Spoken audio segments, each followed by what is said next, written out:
आज good morning. आज हम कम्युनिकेशन के बारे में बात करेंगे।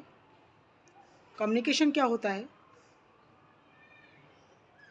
दो लोगों के बीच में आपस में बातचीत होती है। ये कम्युनिकेशन दो लोगों के बीच में भी हो सकती है और बहुत सारे लोगों के बीच में भी हो सकती है। Actually it is about receiving information that other people send. इसका मतलब है उस इंफॉर्मेशन को गैदर करना जो दूसरे लोग हमारे पास भेजते हैं। तो communication is a two way process. Communication एक टू वे प्रोसेस है जिससे सेंडर और रिसीवर के बीच में एक कनेक्शन सा बन जाता है, एक लिंक बन जाता है।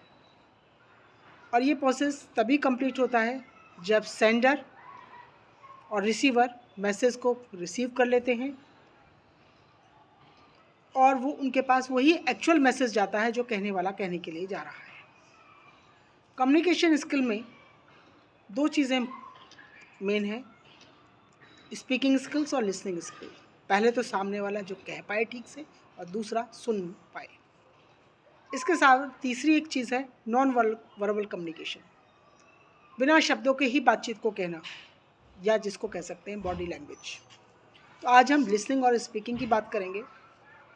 जैसा कि कम्युनिकेशन टू वे प्रोसेस है, इसके दो पार्ट होते हैं। एक तो पार्ट मैसेज को कन्वे करना और दूसरा मैसेज को रिसीव करना। इस प्रोसेस में सेंडर जो मैसेज का सोर्स है और दूसरा मैसेज को एनकोड करना। एनकोड कौन करेगा? जो रिसीवर है उसको करेगा, और रिसीवर उसको सही से एनकोड कर ले, ये सबसे ज़्यादा ज़रूरी है। किसी भी भाषा के लिए, मैं कोई भाषा बोल रही हूँ, जब आपको भाषा समझ में नहीं आती है तो आप कहते हैं no we are not able to. तो इसका मतलब है जो सिग्नल हम भेजना चाह रहे हैं, सिम्बल्स जो हैं, वो उसको सामने वाला रिसीव नहीं कर पा रहा है। तो इसको बात में ध्यान रखना चाहिए कि जो भी हम लैंग्वेज इस्तेमाल करें उसका सामने वाले को समझ में आना चाहिए, उसके सिंबल को समझने आने चाहिए। तो अब हम बात करते हैं इंग्लिश लैंग्वेज की। तो इंग्लिश लैंग्वेज एक स्ट्रेस लैंग्वेज होती है। इंग्लिश लैंग्वेज में सबसे ज़्यादा ज़रूरी है कि प्रोनाउंसिएशन सही से समझ किया जाए। सपोज़ करो मैं SHIP शिप बोल रही हूँ और सामने वाले ने इसको समझा सिप। इसका मीनिंग क्या हो गया? पहला शिप, शिप का मतलब जहाज, और सिप का मतलब है घूंट लेना। घूंट छोटा सा पानी को सिप करते हैं जिस तरह से। तब प्रोनाउंसिएशन इसमें एक बहुत इंपॉर्टेंट पार्ट प्ले करता है। आप सही से प्रोनाउंसिएशन आए तो इसके लिए फोनेटिक सिंबल्स का जानना ज़रूरी है। इसके एक चार्ट दिया गया होता है, उसे समझें। कहाँ पर उसमें स्ट्रेस आता है, कहाँ पर रिदमिक पैटर्न्स आते हैं इंग्लिश लैंग्वेज के, ये भी जानना ज़रूरी होता है। नेक्स्ट आता है कोड और कंटेंट। मैंने आपसे सबसे पहले बात कही कि एनकोडिंग की बात। एनकोड का मतलब है कोई भी कम्युनिकेशन सिस्टम जो होता है उसमें एक मैसेज का प्रोडक्शन होता है किसी के द्वारा, और वो मैसेज सामने वाले के पास भेजा जाना चाहिए। To encode a message one must process the necessary encoding skills. तो मैसेज को एनकोड करने के लिए तो सामने वाला जो रिसीवर है उसके पास एनकोडिंग स्किल्स का होना बहुत ज़रूरी है कि जो हम कह रहे हैं वो उसी चीज़ को समझे।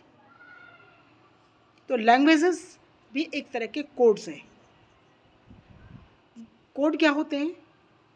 इनको हम कह सकते हैं कि group of symbols that can be structured in a way that is meaningful to another person, जिससे उस दूसरा सामने वाला भी उससे कोई मीनिंग निकाल सके। The English language like any other language is a code. Its contains elements that are arrange in a meaningful order.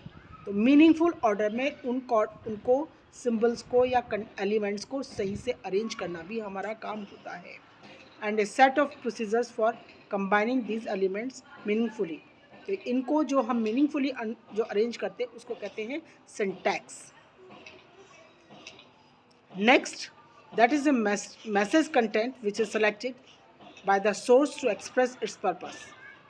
दूसरा, मैसेज का जो कंटेंट है वो सेलेक्ट किया जाता है, वो उसको एक्सप्रेस करने का पर्पस भी बताता है। कंटेंट कोड्स की तरह उसके साथ एलिमेंट भी होता है और स्ट्रक्चर भी होता है। हर लैंग्वेज का अपना एक स्ट्रक्चर होता है। इंग्लिश में subject plus verb plus object, और हिंदी में subject plus object plus verb. वहाँ पर कर्ता पहले आएगा, जिससे बात कही जा रही है उसको वो पहले उसके बाद आएगा, और क्रिया बाद में आती है। जबकि इंग्लिश में जबकि उल्टा है कि वहाँ पर subject plus verb plus object होता है। तो हर एक के अपने स्ट्रक्चर होते हैं। When more than 2 pieces of information is presented, जब एक से ज़्यादा 2 चीज़ें प्रेजेंट की जाती हैं, उनका एक ऑर्डर होता है कि और एक स्ट्रक्चर होता है किस ऑर्डर में इन चीज़ों को रखा जाना चाहिए। एंड इंडिविजुअल में समटाइम्स में identify bye it's characteristics way of structuring messages. अब एक आदमी की पहचान हो जाती है कि वो किस तरह का मैसेज भेज रहा है। जैसे बिजनेस लेटर्स, बिजनेस कम्युनिकेशन एक तरह का होता है, लिटरेरी वाला एक तरह का होता है, ठीक है। तो this is because of the individual communicates a way that is distinct to him. यही उसका बातचीत करने का तरीका दूसरों को उसको दूसरों से अलग करता है। वो अलग तरीके का तरीका होता है, और एक जो उसकी आदत बन जाती है, और उसका एक कांस्टेंट यूज़ में लगातार वो उसको यूज़ करके एक तरह की उस हैबिट फॉर्मेशन में बदल जाता है। अब आता है स्टिमुलस एंड रिस्पॉन्स। स्टिमुलस से क्या होता है? स्टिमुलस का मतलब होता है कि जो हमें कोई भी नया काम करने के लिए मजबूर करे। सपोज़ करो मैंने आपसे क्वेश्चन किया, क्वेश्चन के बदले में आप क्या करेंगे? आंसर करेंगे, ये स्टिमुलस है। रिस्पॉन्स जो किसी चीज़ का उत्तर दिया जाता है। तो भाषा भी या कम्युनिकेशन भी ऐसा ही है कि जब हम किसी से बात करेंगे उसके जवाब में कोई आपको जवाब देगा। तो ये कम्युनिकेशन एक टू वे प्रोसेस है, जिसमें एक सेंडर होना चाहिए, एक रिसीवर होना चाहिए। आज के लिए इतना ही। Thank you.